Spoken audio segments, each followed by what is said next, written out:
o simulačních krizových cvičeních pro štáby managementu, manažerské krizové týmy, protože na měkkých cílech, na menších měkkých cílech, jako jsou třeba některé školy, ale i některé menší nemocnice, některé menší kulturní instituce, nenajdete jako bezpečáci sparring partnera, nemáte bezpečnostního manažera.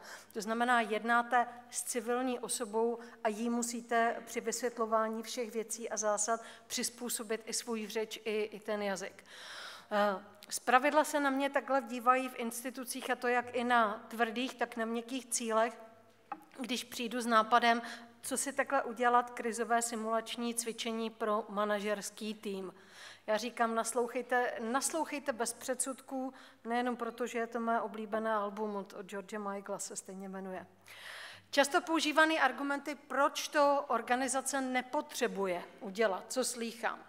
Tak máme na to směrnice, my to máme vydefinovaný. Máme to buď vydefinovaný v BOZP, což není pravda, nebo máme to vydefinovaný v nějakých směrnicích, tvrdé cíle nebo korporát, ještě říkám, máme na to SOPčka.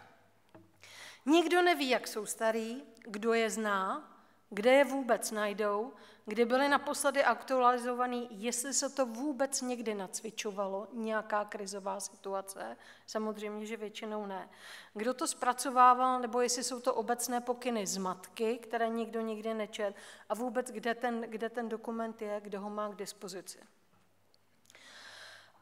Když máte i sparring partnera, toho bezpečáka na objektu, často má obavy s tím, že to já nemůžu navrhnout managementu, teď mě s tím vyhoděj, přece tady nebudou šaškovat. Ty argumenty jsou, už jsem to před lety navrhoval, tady to nikdo nechce slyšet, tady na to nemá management čas, nemáme na to peníze, vedení nebude chtít nikde šaškovat. Tohle jsou všechno věci, které jsou předsudky pro organizaci takových cvičení. Právě proto, že ten management se sejde na jednom místě a dělá se to všechno za vlastně zavřenými dveřmi. Neví zbytek organizace, co šlo špatně, nebo na co nebyla organizace připravená. Nikdo tam jako šošek není, všichni jsou v tom stejně a ty informace se nedostávají ven. A nejčastěji, Ježiši, to by u nás dopadlo hrozně, tady nikdo nic neví, nemáme postupy, vůbec nevíme, jak bychom to řešili. To je ale další argument právě pro to organizovat taková cvičení. Proč vlastně dělat vůbec simulaci krizí? A nemusí to být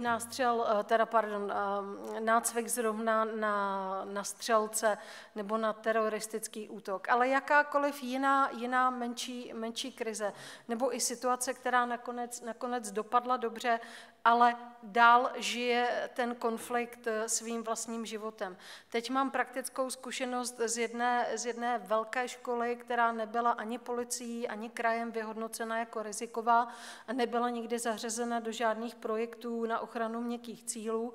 A ejhle, studenti v rámci špatného vtipu vyrobili QR kód s výhrůžkou, že dne toho a toho vystřílí celou školu.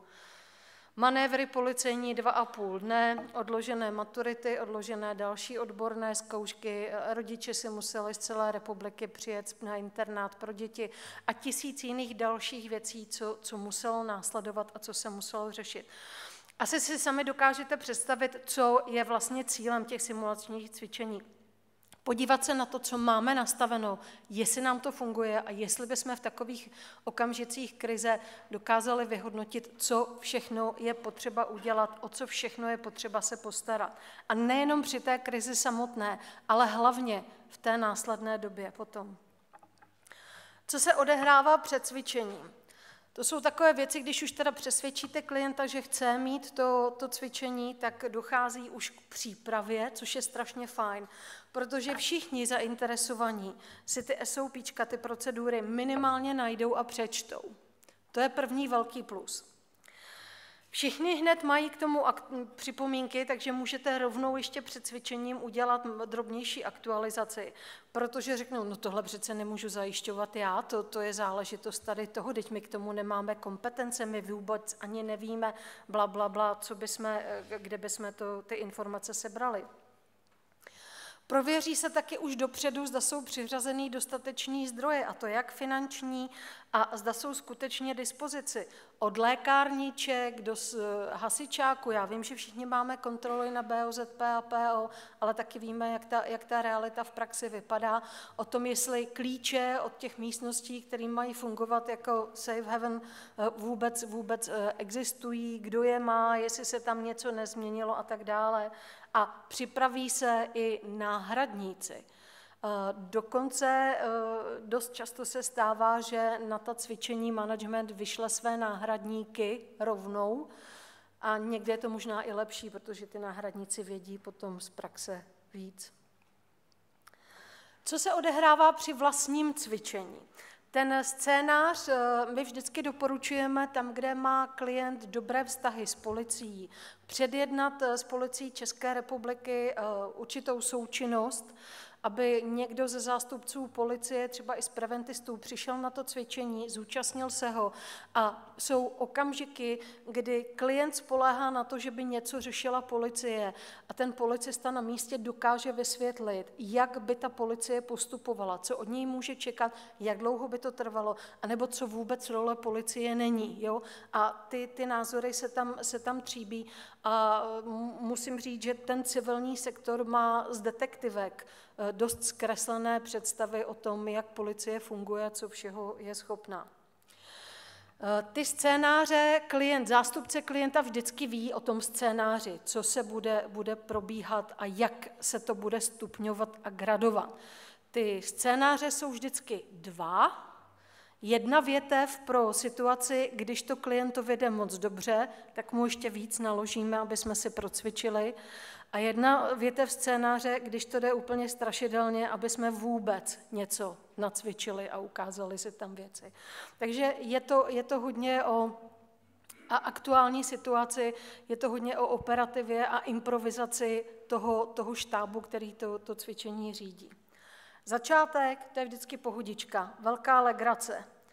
Po chvilce, co rozjedete nějakou krizi, nastupuje fáze černého humoru, protože tak jsme přišli o celé obchodní oddělení, prostě jsou unesený nebo uhořili nám.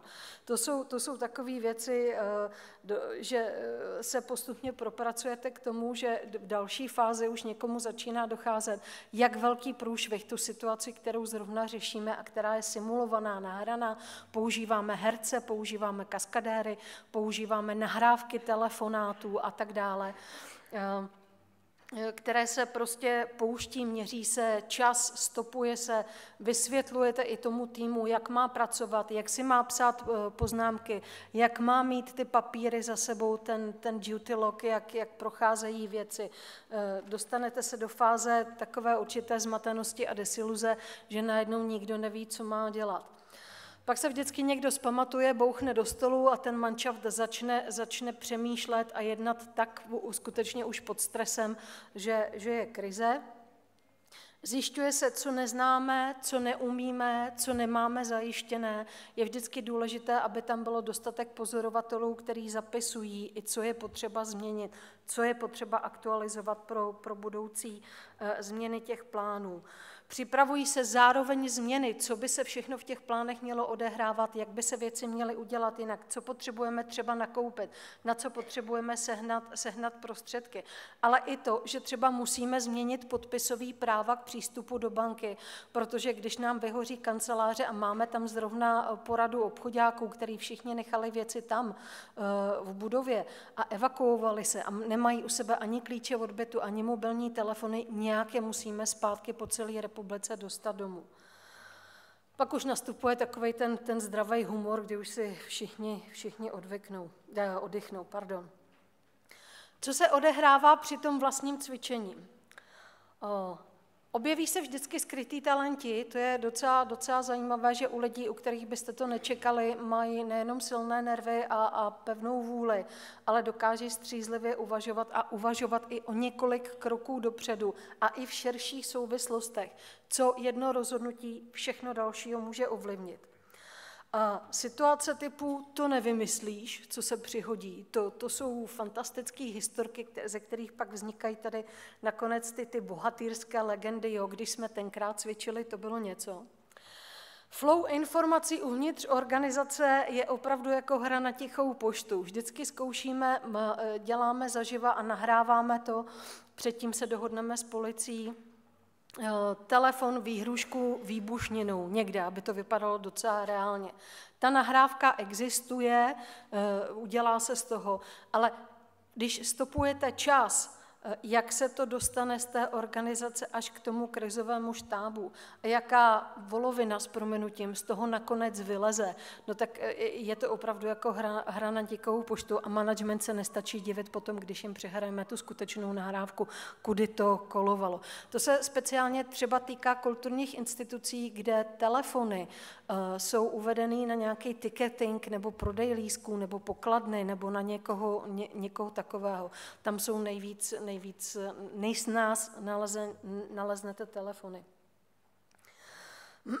Nejsou k dispozici dostateční zdroje. Najednou zjišťujeme, co nemáme. Od toho, že nám ani nikdo neuvaří kafe, že si vlastně ani nemáme kde sednout, že nemáme ani tiskárnu, kterou bychom sem teď najednou přinesli do té místnosti a kde co zajistíme. Že nemáme podpisový práva na účet, aby jsme nakoupili okamžitě to, co potřebujeme, nebo vydali lidem provozní zálohu na to, co budou potřebovat řešit. Zapomíná ten management tým v ten moment na potřeby zaměstnanců, na takový ty normální praktický, jako když vyženete při evakuaci ty lidi ven, že si tam třeba zapomněli kabát a že je jim zima a že někde máte venku, je potřeba se o ně postarat. 1000 praktických věcí.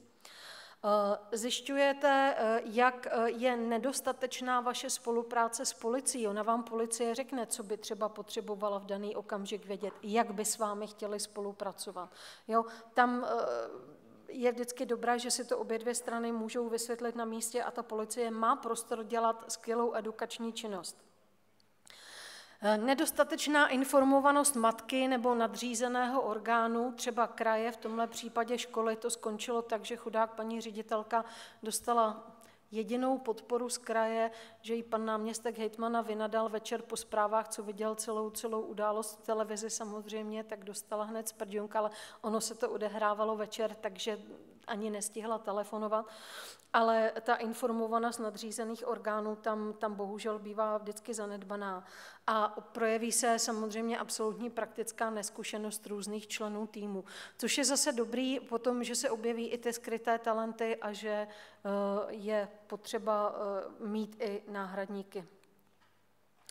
Co se děje po cvičení? Rozhodně nesmí padat hlavy a nepadají hlavy. A ono je to i z toho důvodu, že vlastně všichni mají to máslo na hlavě. Jo?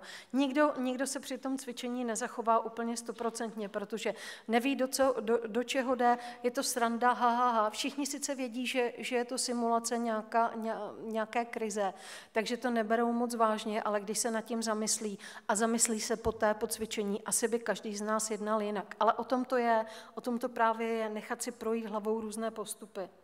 Aktualizují se ty směrnice a ty dané postupy na opravdu aktuální záležitosti, data, čísla, jména, postupy. Časem se pořídí i to potřebné vybavení, co jsme zjistili, že třeba potřebujeme megafon, nebo potřebujeme baterky, nebo potřebujeme mít někde zásobu dek. Začnou se plánovat i školení, nejenom pro ten manažerský tým, ale i pro jednotlivá oddělení. Najednou i v těch školících rozpočtech se najdou nějaké prostředky na pravidelné, nemusí to být časté, ale pravidelné repetitivní školení a praktické nácviky. A hlavně ty průšvihy, co si zkusíme na nečisto, vždycky zůstanou za zavřenými dveřmi a vznikají z toho potom jenom už takové legendy. Jako slyšela si, co se dostalo z té naší recepce na vedení, jak ta informace putovala. Takže vždycky nakonec jsou všichni spokojení.